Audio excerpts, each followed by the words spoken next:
Prodi Komunikasi dan Penyiaran Islam atau KPI berkolaborasi dengan Trans TV adakan kuliah umum sosialisasi penyiaran televisi digital di Aula Fakultas Dakwah dan Komunikasi UIN Araniri, Banda Aceh pada Kamis 20 Oktober 2022.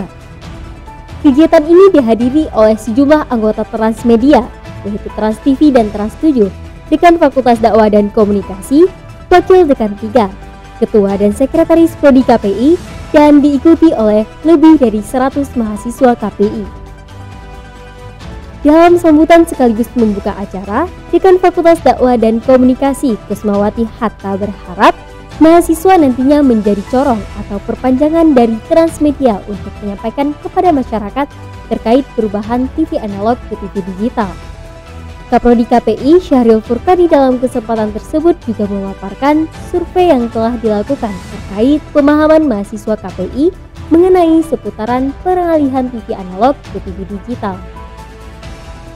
Transmission Operation Section Head Trans TV, Dedi Prastowo dalam materinya memaparkan urgensi pengalihan TV analog ke digital yang harus diketahui oleh masyarakat, di mana kedepannya peralatan teknisi TV analog tidak lagi diproduksi.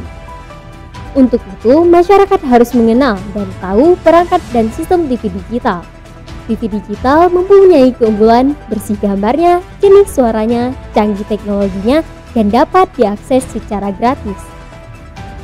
Kegiatan kolaborasi ini dilakukan sebagai upaya mensosialisasikan migrasi TV analog ke TV digital kepada masyarakat yang akan dilakukan secara serentak pada 2 November 2022 mendatang di seluruh Indonesia.